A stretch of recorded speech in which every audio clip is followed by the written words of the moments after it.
প্রিয় দর্শক, আপনার ফোনটি নিয়েই কিন্তু আমরা আলোচনায় ফিরতে চাচ্ছিলাম, যার কারণে আপনার ফোনটি আমরা অগ্রাধিকার ভিত্তিতে শুনতে চাই। প্লিজ প্রশ্ন করুন প্লিজ। আপনি কি শুনতে পাচ্ছেন আমাকে প্লিজ? হ্যাঁ হ্যাঁ শুনতে পাচ্ছি। আমার উপরে জিন চালান কইরা দিছে, কালো জাদু কইরা। আচ্ছা আচ্ছা আচ্ছা আচ্ছা, হ্যাঁ বুঝতে পেরেছি। এখন এটা সমাধান কি, তাই তো? এটাই তো চাচ্ছেন প্রিয় বোন? হ্যাঁ হ্যাঁ জি জি, থাকুন আপনি আমাদের সাথে, ইনশাল্লাহ প্রশ্নোত্তর পেয়ে যাবেন।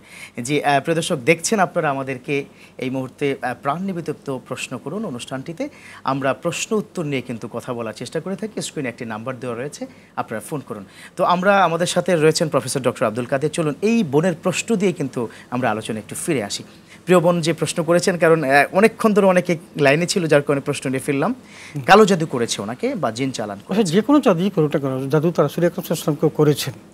রাসূল সাল্লাল্লাহু আলাইহি ওয়াসাল্লাম জাদু থেকে মুক্তি পাওয়ার জন্য যে কাজটা করেছেন, সেই কাজটা করলেই তো মুক্ত হয়ে যায়। সেটা হলো তিনি ৫ ওয়াক্ত নামাজের পরে, বিশেষ করে ফজর এবং মাগরিবের পরে তিনি সূরা নাস এবং সূরা ফালাক এই দুটো সূরা পড়ে শরীরের মধ্যে তিনি মাখবেন, এভাবে উল্টাভাবে পুরো বডিটাকে মাসাজ করবেন। আচ্ছা, এভাবে যদি 3বার করে করেন ইনশাআল্লাহ ঠিক হয়ে যাবে। ইভেন আমরা শোয়ার সময় কাজটি করতে পারি, এই শোয়ার সময় করতে পারি। আচ্ছা, আমাদের অনুষ্ঠান একেবারে শেষ প্রান্তে, যেহেতু আপনি একটু সংক্ষেপে যদি আমাকে বলতেন যে আমরা যারা মানে তওবা করছি তাদের সম্পদটা পিওর হওয়া ছাড়া কি তওবা কবুল হবে কিনা, বা তওবা হওয়ার মানে কবুলের শর্তগুলো এখানে কি? তওবা কবুলের 4টা শর্ত, 3টা তো আমরা বলেছি। একটা হলো যে তওবার প্রথম শর্তটা হলো সে এই যে এই পাপটা আর করবে না, বড় একেবারে সে বিরত থাকবে।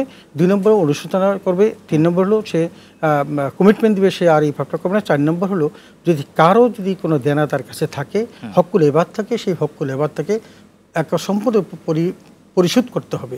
তার মানে হকুল এবাদে রেখে কোনো ব্যক্তি যদি তওবা করে, তাহলে সেই তওবা আল্লাহ কবুল করবেন না।